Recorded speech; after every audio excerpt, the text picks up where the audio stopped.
नमस्कार। आज हमारे नेशनल स्पोक्सपर्सन गौरव भाटिया जी एक बहुत ही सेंसिटिव और बहुत ही टेक्निकल चीज़ आप लोग के सामने लेके आए हैं, तो मैं रिक्वेस्ट करूंगा गौरव जी से कि गौरव जी इसको बताएं। प्रत्युष जी को धन्यवाद। सभी मीडिया बंधुओं को हमारा नमस्कार। ये प्रेस वार्ता जो शराब घोटाला पापी आपने किया है उस बिंदु पे तो है ही, लेकिन बहुत महत्वपूर्ण था। ये हमारी जिम्मेदारी थी कि हम मीडिया के समक्ष आएं और अपनी बात रखें, क्योंकि संजय सिंह दी एक्यूज्ड भ्रष्टाचार युक्त एक अभियुक्त एक नई काली परंपरा की शुरुआत कर रहा है। एक अभियुक्त जिसको सर्वोच्च न्यायालय ने दोष मुक्त नहीं किया है, मेरे शब्दों पे ध्यान दीजिएगा, दोष मुक्त नहीं किया है। He has not been acquitted. Neither has the court discharged him. He has only been granted bail. इस अभियुक्त को एक्विटल नहीं मिला है, इस आरोपी को डिस्चार्ज नहीं किया है न्यायालय ने। यह अभी भी एक आरोपी है, जैसे कट्टर बेईमान अरविंद केजरीवाल, कट्टर बेईमान मनीष सिसोदिया, वैसे यह भी कट्टर बेईमान आरोपी है। और सर्वोच्च न्यायालय का आदेश मैं लेके आया हूं। मैं इतना ही कहूंगा, बड़ी जिम्मेदारी से वरिष्ठ अधिवक्ता होने के नाते भी, जैसा मैंने कहा, यह बेल मिली और सर्वोच्च न्यायालय ने कुछ कंडीशंस लगा के ये जो भ्रष्टाचार युक्त अभियुक्त संजय सिंह हैं, इनको बेल दी। ये कंडीशंस क्या थी? सबसे पहले तो मैं बता दूं कि जांच एजेंसी ने इन ऑल फेयरनेस ये न्यायालय पर छोड़ दिया कि वो क्या फैसला लेते हैं, क्योंकि कस्टडी की आवश्यकता आगे नहीं थी। और ये बात आदेश के पहले जो पृष्ठ है उस पर आई है, लेकिन जो बातें अब मैं आपसे कहने जा रहा हूं ये बड़ी महत्वपूर्ण है। संजय सिंह को बेल मिली और सर्वोच्च न्यायालय ने क्या कहा, मैं वो लाइन पढ़ के उसका हिंदी अनुवाद करूंगा। Learned counsel for the appellant states that the appellant Sanjay Singh will not make any comment with regard to his role in the present case. जो आरोपी हैं संजय सिंह, उनके अधिवक्ता ने कहा न्यायालय में कि अगर इनको बेल मिलती है तो बेल मिलने के बाद ये अपने रोल के बारे में जो ये केस है शराब घोटाले का, इस पे कोई टिप्पणी नहीं करेंगे। मैंने उनका साक्षात्कार कई न्यूज चैनल्स पर सुना और बड़ी जिम्मेदारी से मैं ये कहता हूं, ये जो पहली कंडीशन लगाई थी सर्वोच्च न्यायालय ने, इस कंडीशन को वायलेट किया है आरोपी संजय सिंह ने। बाकी तथ्य तो आपके समक्ष आ ही जाएंगे, क्योंकि साक्षात्कार चल रहे हैं सभी चैनल पे। पर दो तीन बातें जो हम आपके सामने बड़ी प्रमुखता से और जिम्मेदारी से रखते हैं, इस पे ध्यान दीजिएगा। एक गवाह की बात करते हुए संजय सिंह कहते हैं कि यह गवाह मेरा जिक्र नहीं लेता, मेरा जिक्र नहीं लेता। लेकिन न्यायालय ने तो कहा था कि आप कोई भी वक्तव्य अपने रोल के बारे में देंगे ही नहीं। दूसरी बात जो इन्होंने कही, और शब्दशाह मैं कह रहा हूं, जब मुझसे सेक्शन 15 का बयान लिया गया, जब मुझसे सेक्शन 15 का बयान लिया गया, सेक्शन 50 और पीएमएल एक्ट, तो मैं पूछना चाहता हूं कि अपने बारे में, अपने बयान के बारे में आप बात कर रहे हैं और सर्वोच्च न्यायालय कह रहा है कि Sanjay Singh will not make any comment with regard to his role in the present case. तो ये तो स्पष्ट हो रहा है कि आप जिस कंडीशन पे बाहर आते हैं, बेल पाते हैं, उसका उल्लंघन कर रहे हैं। और तीसरी बड़ी बात है जो बड़ी प्रमुखता से मैं उठाना चाहूंगा, जो गवाह हैं उनमें एक गवाह दिनेश अरोड़ा है। उस गवाह के बारे में भी संजय सिंह बात कर रहे हैं, जबकि उस गवाह का अगर आप वक्तव्य देखें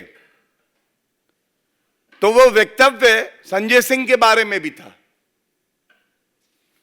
तो मेरा पहला बिंदु आज जो प्रेस वार्ता का है, और मैं और प्रमुख बिंदुओं पे भी आऊंगा, वो आपको दर्शाना था, दिखाना था कि ये संजय सिंह हो या अरविंद केजरीवाल हो या मनीष सिसोदिया हो, इनके चरित्र में, इनके डीएनए में संविधान को तार-तार करना और सर्वोच्च न्यायालय और बाकी न्यायालयों का अपमान करना, अवमानना करना है। दूसरी बड़ी बात जो मैं उठाना चाहूंगा, जो संजय सिंह वक्तव्य भी दे रहे हैं, ये वक्तव्य तथ्यात्मक तौर पे भी गलत है, तथ्यात्मक तौर पे भी गलत है और भ्रमित करने के लिए दिए जा रहे हैं। तीसरी बड़ी बात जो मैं कहना चाहता हूं कि क्या कोई आरोपी जो अभी अभी बेल से निकला है, 6 महीने हिरासत में रहने के बाद, वो दूसरे आरोपियों को क्लीन चिट दे रहा है? बेईमानी की पराकाष्ठा देखिए। खुद एक आरोपी हैं, अपने बेल ऑर्डर का उल्लंघन करते हैं और उसके बाद बैठ के दूसरे आरोपियों को क्लीन चिट देते हैं। चौथी बड़ी बात यह है, और अगर कोई भी कानून का ज्ञाता होगा, करोड़ों रुपया खर्च कर रहे हैं अरविंद केजरीवाल अपने लिए भी, अपने साथियों के लिए भी, क्या मीडिया ट्रायल हो सकता है इस तरह से? क्या मीडिया में आप उलूल जुलूल बयान देंगे, अर्ध सत्य, कई बार पूरे झूठ, और चाहेंगे कि कोई कार्रवाई ना हो? 3 बड़े पाप मैं कहूंगा अरविंद केजरीवाल ने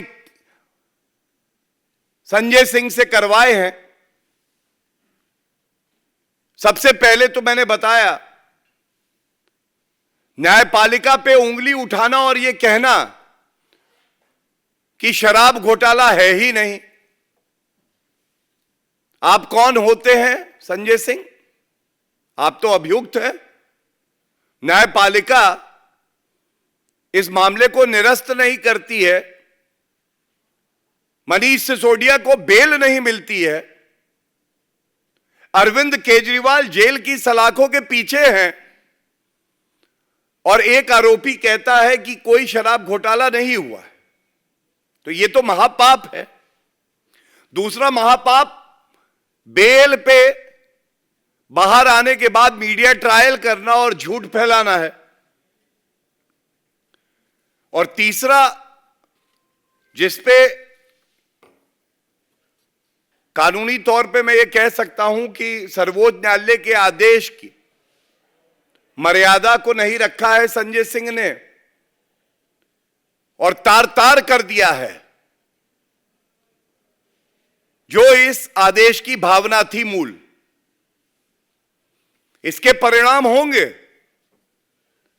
और वो परिणाम बहुत गंभीर होंगे, क्योंकि कोई भी व्यक्ति जो बेल पर बाहर आता है और उसका अधिवक्ता अंडरटेकिंग देता है कोर्ट में, अगर उसका पालन वो व्यक्ति नहीं करता है, द कॉन्सिक्वेंसेस फॉलो। इसी आदेश में एक बात मैं और कहूंगा जो संजय सिंह को चाहिए थी कि जिसका संज्ञान लें। पहली बात तो वक्तव्य ही नहीं देना चाहिए था, लेकिन इसी आदेश में यह भी लिखा है कि we also clarify that we have not made any comments on the merits of the case. What does this mean? इसका मतलब जो टूटी हुई नाव लेके संजय सिंह निकले हैं, उस नाव पे कोई और सवार नहीं होगा, क्योंकि गुणवत्ता के आधार पे यह आदेश नहीं पारित हुआ है। यह आदेश पारित हुआ है क्योंकि एक कंसेशन दिया गया है और यह केवल लागू होता है संजय सिंह पर। इसके बाद कुछ आरोप जो संजय सिंह ने अपने साक्षात्कार में लगाए हैं, उनका उत्तर देना अति आवश्यक है। एक भ्रम फैलाया जा रहा है। संजय सिंह कह रहे हैं कि कोई प्रमाण ही नहीं है, शराब घोटाला तो है ही नहीं। मैं बहुत लंबा वक्तव्य ना देते हुए कुछ बिंदु आपके समक्ष रख देता हूं। क्या क्या है? 6 चार्जशीट फाइल हुई हैं, 6, और 30 एक्यूज्ड पर्सन्स हैं, और ज्यादातर एक्यूज्ड पर्सन्स को बेल नहीं मिली है, जिसमें मनीष सिसोदिया 20 महीने से जेल की सलाखों के पीछे हैं और सर्वोच्च न्यायालय तक ने उनकी याचिका को निरस्त किया और रिव्यू पिटीशन को डिसमिस किया। संजय सिंह कहते हैं कि कोई साक्ष्य नहीं है, तो मैं उन्हें बताऊं। साक्ष्य यह है कि ईडी ने सारा डॉक्यूमेंट्री एविडेंस फाइल किया कोर्ट में। ईमेल हैं जो घोटालेबाजों ने एक दूसरे को लिखे हैं, उनके व्हाट्सएप चैट्स हैं, उनकी वॉइस रिकॉर्डिंग्स हैं, उनके फोन्स का कॉल रिकॉर्ड है। ये जो आरोपी हैं उनकी लोकेशन है, कहां बैठ के रिश्वतखोरी करी है, कहां घोटाला हुआ है, ये लोकेशंस हैं। और इसके साथ साथ जो बैठक हुई है उनकी, उसका सारा ब्यौरा ये ईडी ने रखा है। अब आप बताइए, ये सारा प्रमाण जो मैंने आपको बताया विभिन्न कैटेगरी में ईडी न्यायालय के सामने रखती है, तो कैसे संजय सिंह कहते हैं कि कुछ भी नहीं है? इसके साथ ही एक बड़ी अहम बात आपको बताना चाहूंगा। बार बार संजय सिंह कहते हैं कि जो बयान जांच एजेंसियों द्वारा लिए गए हैं, ये डरा धमका कर दबाव में लिए गए हैं। तो मैं आपको एक बात बता दूं, ये 164 के बयान हैं।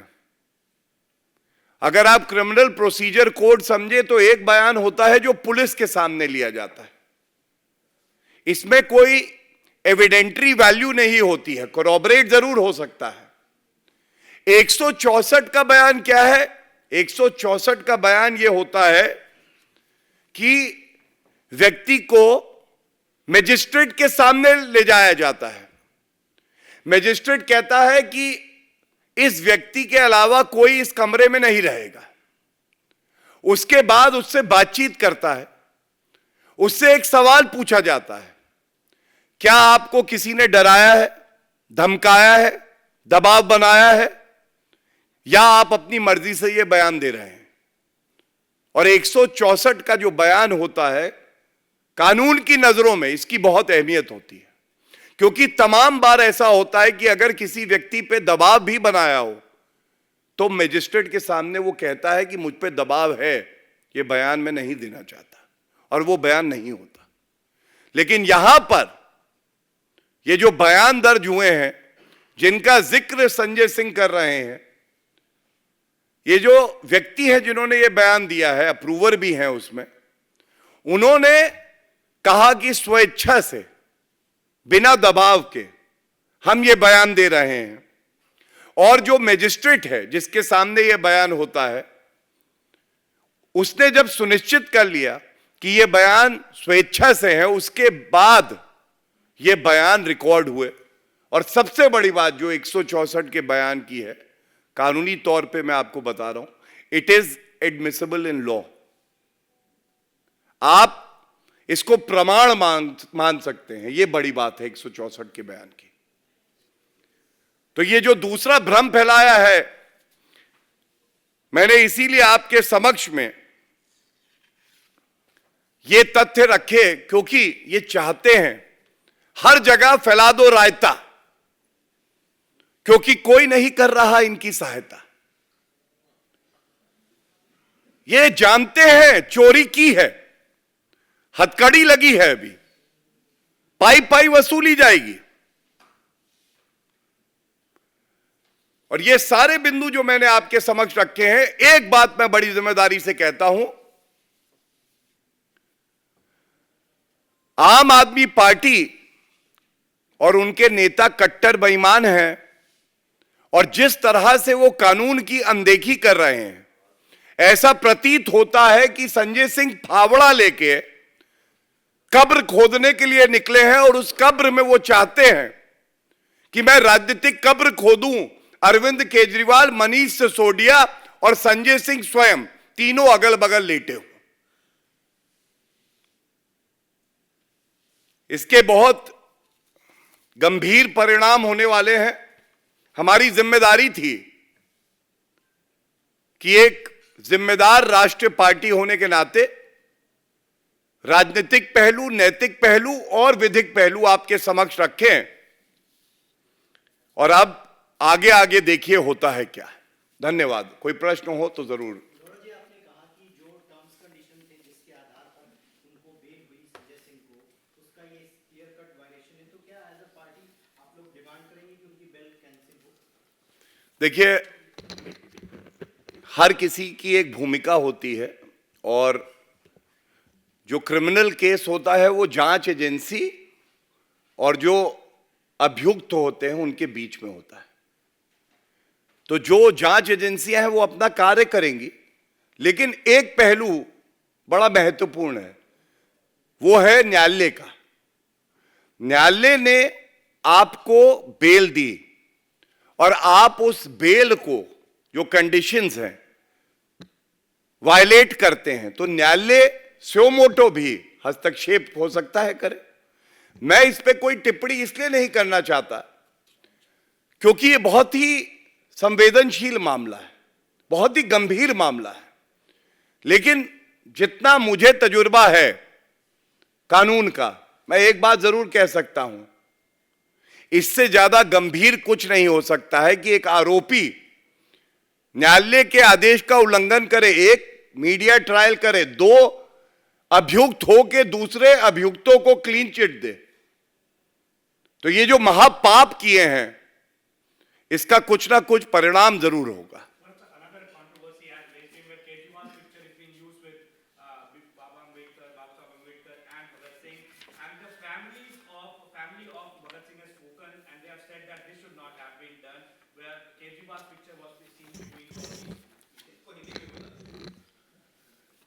मैं समझता हूं कि जब आप महापुरुषों को अपनी ओछी, गंदी, घटिया, भ्रष्टाचारी राजनीति में एक सेतु बना के उनका फायदा उठाने का प्रयास करते हैं, तो यही होता है।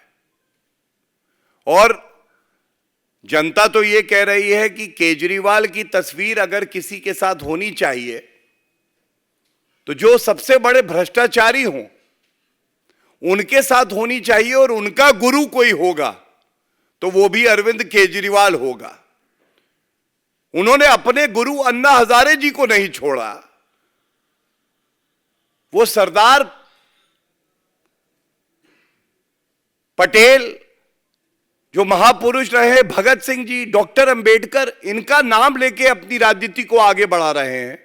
ये दुखद है, चिंताजनक है, और जनता में इसका बहुत आक्रोश है। One by one.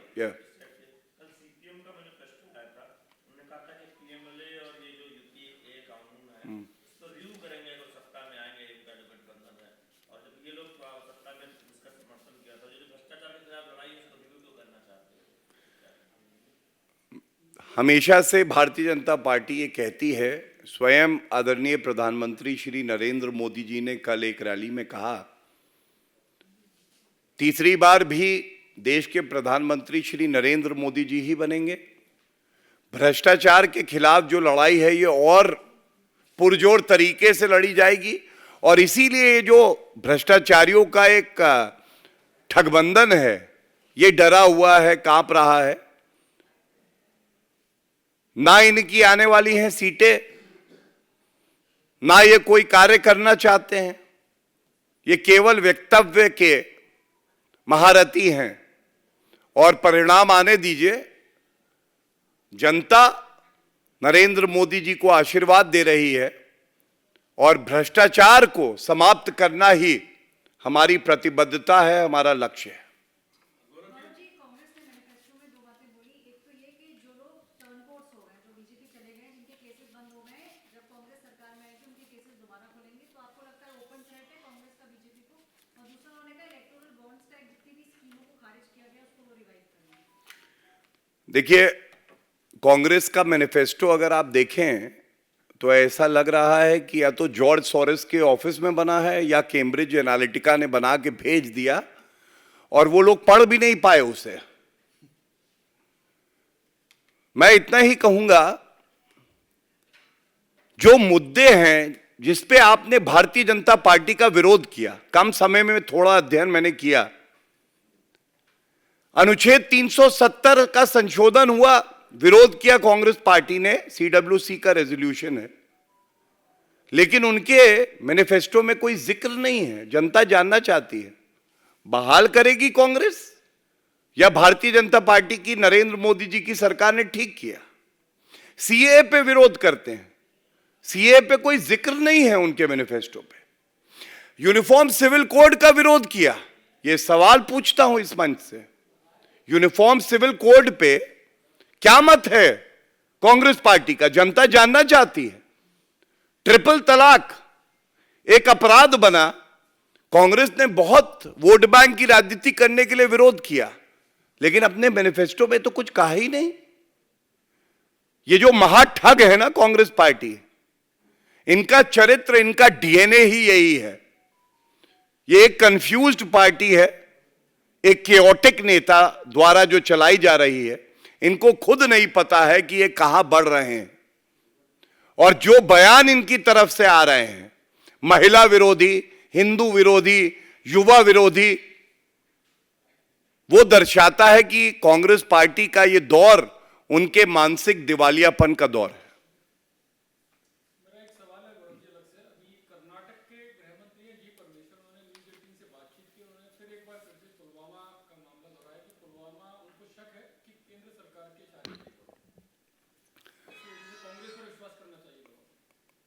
देखिए, उनके जो गुरु हैं वो राहुल गांधी ही हैं, जिनका ये मानना है कि चीनी सेना से भारतीय सेना पिट जाती है। पुलवामा हुआ, देश एकजुट हो गया। उसके बाद बालाकोट एयर स्ट्राइक हुई, घुस के ठोका, बताया कि हमारी वीर सेना की ताकत क्या है और हमारे मजबूत जो प्रधानमंत्री हैं उनकी इच्छा शक्ति क्या है।